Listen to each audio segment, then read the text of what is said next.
Now, let's just speak to Antony Wood, an architect and academic who focuses on tall buildings. And I think it was Chicago, wasn't it, which was the sort of home originally of the skyscraper. And some people dismiss skyscrapers as really just the testosterone of architects. How much is there in that? I think there's a great grain of truth in that. You know, I think the world's tallest building has been largely driven by ego.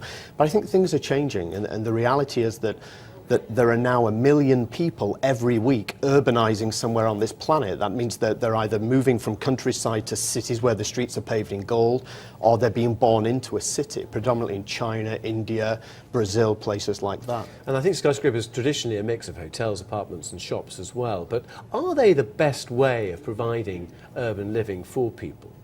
Well, again, with this backdrop of massive urbanization, I think they're the only way. If we adopt the horizontal model of urban living, the huge suburban population in places like China and India, it's totally unsustainable, the energy it takes. Okay, but when you talk about the horizontal level there, I mean, traditionally one thinks of that maybe, you know, a much bigger building in terms of footprint with maybe 10 or 12 stories. But what about interconnecting skyscrapers?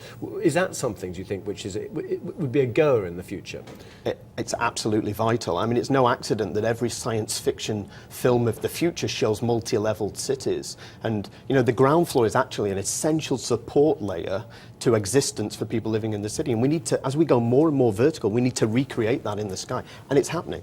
You know, there are 30 or 40 buildings around the world that are linked with and provide what I call significant urban habitat, green space, outdoor space, you know, outside at height. What about the technical challenges, though, of something like that?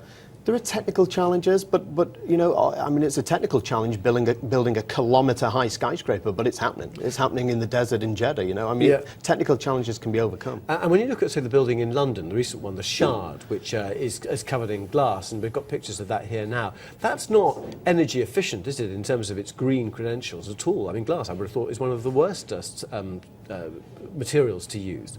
Well, glass has come a long way, and actually, if you look at most of the low-rise buildings, modern buildings, they're also built out of glass. So glass has benefits in terms of natural daylight, which should not be overlooked, but sometimes it does get a bit ridiculous building it all out of glass and then going to structural gymnastics to hide the glass on the outside to shade the problem that's created in the first place. It's all about a balance, that balance of view and light with not excessive solar gain. All right, okay, well, some lovely pictures, and they are stunning to look at, especially some of these new designs.